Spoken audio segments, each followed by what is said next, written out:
Online গেমিংয়ের জন্য আপনার মাউস কোনটা লাগবে, this one or that one. Headphone কোনটা নিচ্ছেন, আর মনিটর রাউটারও লাগবে নিশ্চয়ই, মেবি দিস ওয়ান। ইন্টারনেটের কানেকশন কত এমবিপিএস নেবেন বলে ঠিক করেছেন, 50, 100, 150 নাকি 200 এমবিপিএস?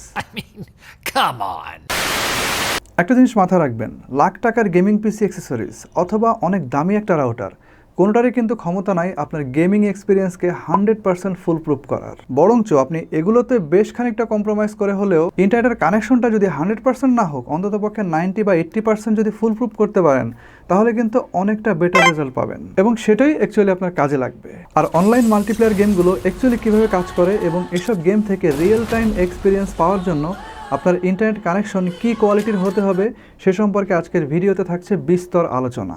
বরাবরের মতোই আজকের পুরো ভিডিও জুড়ে আমি মাজাহুল ইসলাম আছি আপনাদের সাথে, আর আপনারা দেখছেন total solution plus the ultimate tech solution. তো প্রথমে আসেন জানার চেষ্টা করি যে অনলাইন গেমটা আসলে কিভাবে কাজ করে, এবং এটা জানলে আপনারা খুব সহজেই ধরে ফেলতে পারবেন যে আসলে সমস্যাটা কোন জায়গাটাতে হয় এবং কী সমস্যার জন্য কোন ধরনের সলিউশন আপনাকে খুঁজে বের করতে হবে।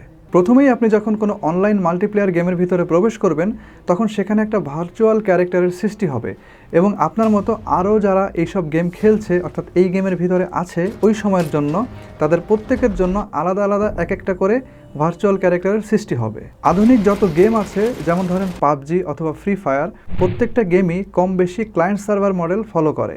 তো ক্লায়েন্ট সার্ভার মডেলটা আসলে কি?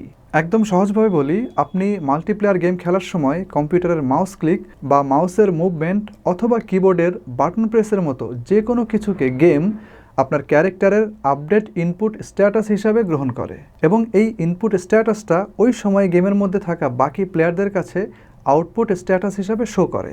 অন্যরা যা করবে সেগুলো আপনি আউটপুট হিসাবে আপনার মনিটরে দেখতে পাবেন। এখন প্রত্যেকটা সার্ভারে রিফ্রেশ রেট থাকে। তো রিফ্রেশ রেট হচ্ছে আপনার মাল্টিপ্লেয়ার গেমের মধ্যে প্রত্যেকটা প্লেয়ারের করা বিভিন্ন ধরনের চেঞ্জ, অর্থাৎ ধরেন সেটা মুভমেন্ট হতে পারে অথবা সেটা ফায়ারিংও হতে পারে অথবা যে কোনো ধরনের কাজ। তো এই ইনফরমেশনগুলোকে কত দ্রুত সার্ভার আপডেট হিসাবে গ্রহণ করে সেটাই হচ্ছে ওই সার্ভারের রিফ্রেশ রেট। এখন ব্যাপারটা হচ্ছে এরকম, দ্য ফাস্টার দ্য বেটার। স্পেশালি যেসব গেমে আপনার এবং আপনার এনিমির প্রত্যেকটা মুভমেন্ট অনেক ম্যাটার করে। আপনার স্ক্রিনে একটা ছবি দেখতে পাচ্ছেন, আপনি যদি এই রিফ্রেশ রেটের সাথে খুব বেশি রেসপন্সিভ থাকতে পারেন, তাহলে আপনি এনিমির প্রত্যেকটা movement almost frame two frame track করতে পারবেন এবং এতে করে এনিমির সাপেক্ষে আপনার যে রেসপন্স সেটা আরও বেশি পারফেক্ট হবে এবং আপনি একটা রিয়েল টাইম এক্সপিরিয়েন্স পাবেন। তো অনলাইন মাল্টিপ্লেয়ার গেমগুলোতে যে কোনো কিছু হওয়া পসিবল। সুতরাং গেম সার্ভারকে অলওয়েজ ইউজারদের যে কোনো ধরনের কমান্ড, যে কোনো ধরনের মুভমেন্ট এবং অ্যাকশন অ্যাকসেপ্ট করার জন্য রেডি থাকতে হয় এবং আপনার কাছ থেকে কমান্ড রিসিভ করার পরেই গেম তার একটা সিমুলেশন দাঁড় করায় এবং এই সিমুলেশনের মাধ্যমে সৃষ্ট যে ক্যারেক্টার এবং তার পজিশন, মুভমেন্ট ও যে কোনো ধরনের অ্যাকশন এই গেমের সাথে কানেক্টেড অন্যরা ভিজুয়ালি দেখতে পায়। এটা যেমন আপনার বেলায় বাকি সবার বেলাতেও কিন্তু একইভাবে কাজ করে এবং এই সিমুলেশনটা একই সাথে আপনার পিসি বা মোবাইল এবং ওদের সার্ভার দুই জায়গাতে একই সাথে রান হয়। এখন বোথ এন্ডে এই সিমুলেশনের যে সঠিক টাইমিংটা সেটা ধরে রাখাটাই মূল চ্যালেঞ্জ এবং এই চ্যালেঞ্জের জন্য মেইন কালপ্রিটটা হচ্ছে ল্যাটেন্সি। তো এই সমস্যাটার একটা পসিবল সমাধান হিসাবে বড় বড় গেম কোম্পানিগুলো ওয়ার্ল্ডের বিভিন্ন জায়গাতে তাদের আলাদা আলাদা সার্ভার বসায় এবং এভাবে তারা তাদের মূল সার্ভারকে ডিসেন্ট্রালাইজ করে। তো এতে করে যে সুবিধাটা হয়, একটা নির্দিষ্ট জোনের গেমাররা ওই নির্দিষ্ট জোনের সার্ভারের আন্ডারেই খেলে, ফলে তাদের প্রত্যেকের ডাটা ট্রান্সফারের লেন্থটা কমে আসে এবং ডিস্টেন্স জনিত কারণে যে ল্যাটেন্সিটা হয় সেটা অনেকাংশেই কমে আসে। তো আপনারা এখন কিছুটা হলেও বুঝতে পারছেন যে অনলাইন মাল্টিপ্লেয়ার যেসব গেম আছে সেগুলো কিভাবে অপারেট হয় এবং আমরা আসলে সেগুলো কিভাবে খেলি এবং সেগুলো কিভাবে কাজ করে। তো আসলে এই ব্যাপারগুলো খুবই complicated, not easy to understand and not easy to make it understand also. তো এইসব সম্পর্কিত কিছু লিঙ্ক আমি আমার ডিসক্রিপশন বক্সে দিয়ে দেওয়ার চেষ্টা করব, আপনারা একটু পড়ে নিলে আরও ডিটেল জানতে পারবেন। তাহলে এখন মূল কথাটা হচ্ছে, আপনার অনলাইন গেমিংয়ের ক্ষেত্রে ঝামেলা সৃষ্টিকারী মূল উপাদান হচ্ছে ল্যাটেন্সি এবং এটাকে যথাযথভাবে কমিয়ে রাখার জন্য আপনি আপনার আইএসপির কাছ থেকে যখন ব্যান্ডউইথ নেবেন তখন কোন কোন জিনিসের দিকে খেয়াল রাখবেন, কোন কোন জিনিসগুলো আপনাকে অবশ্যই বিবেচনায় রাখতে হবে এবং ব্যান্ডউইথের কি কি কোয়ালিটি থাকলে সেই ব্যান্ডউইথটা আপনি নিতে পারেন গেমিংয়ের জন্য, এই জিনিসটা এখন বিস্তারিতভাবে আমি বলার চেষ্টা করছি।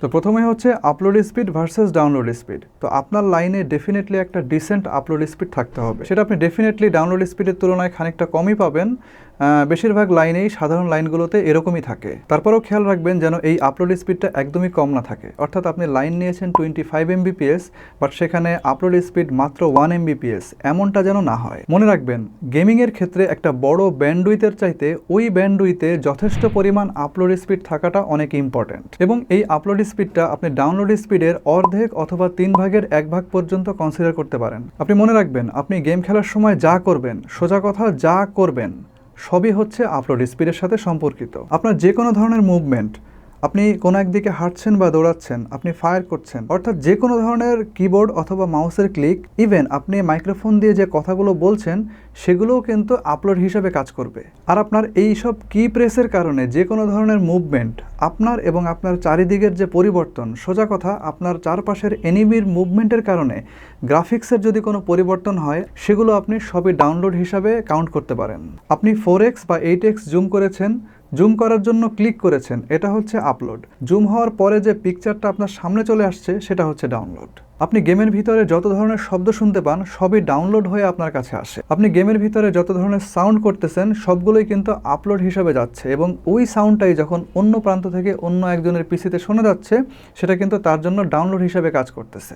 সুতরাং আপনি বুঝতেই পারতেছেন যে গেমের ভিতরে যত ধরনের অ্যাকশন এবং রিয়াকশন সবগুলোই কিন্তু সমান ভাগে ভাগ করে আপনি আপলোড এবং ডাউনলোড এই হিসাবে চিন্তা করতে পারেন। তো আমরা সাধারণত যে ব্যান্ডউইথটা নেই আইএসপির কাছ থেকে সেটাকে ডাউনলোড স্পিড মনে করে বসে থাকি। এই জিনিসটা কিন্তু আপনার মনে করা আদৌ ঠিক না। ডাউনলোড স্পিড সামটাইমস আপনার ব্যান্ডউইথের সমান হতে পারে অথবা ব্যান্ডউইথ থেকে কমও হতে পারে। ডাউনলোড স্পিড হচ্ছে কি পরিমাণ ডেটা ইন্টারনেট থেকে আপনার ডিভাইসে এসে পৌঁছাতে পেরেছে সেই হিসাবটা। আর আপলোড স্পিড ঠিক তার উল্টা, যে কি পরিমাণ ডেটা আপনার ডিভাইস থেকে বেরিয়ে ইন্টারনেটে ট্রান্সফার হতে পেরেছে সেটা। এই আপলোড এবং ডাউনলোড স্পিডের সাথে ম্যাক্সিমাম থ্রুপুটের কিন্তু একটা সম্পর্ক আছে। ম্যাক্সিমাম থ্রুপুট আপনার ব্যান্ডউইথের কোয়ালিটি, ব্যান্ডউইথের মাধ্যম হিসাবে ব্যবহৃত বিভিন্ন ধরনের কম্পোনেন্ট অথবা আপনার ডিভাইসের কোয়ালিটির সাথে ওঠানামা করতে পারে।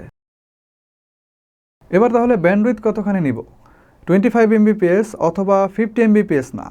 আপনার গেমিংয়ের জন্য আপনি যদি পারফেক্টলি 10 Mbps এর একটা কানেকশন নিতে পারেন ওইটাই কিন্তু যথেষ্ট। তবে সেফটির জন্য আমার পরামর্শ হচ্ছে আপনি এক্সট্রা করে আরও 10 Mbps নিয়ে রাখতে পারেন, অর্থাৎ টোটাল 20 Mbps এর একটা কানেকশন নিয়ে রাখলে জিনিসটা একদম ফুল প্রুফ হয়। আর ব্যান্ডউইথে আপলোড স্পিডের পরিমাণ মোটামুটি এদিক সেদিক প্লাস মাইনাস করে 3 Mbps এর কাছাকাছি যেন অবশ্যই থাকে। কানেকশন মেথড এবং নেটওয়ার্ক অ্যাক্সেসরিজের ব্যাপারে আজকের ভিডিওতে কথা হবে একদম ক্লিয়ার কাট।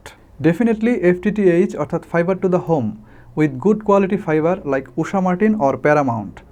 বাসার মধ্যে টিজে বক্সের জায়গায় কখনোই বোতল অ্যালাউ করবেন না।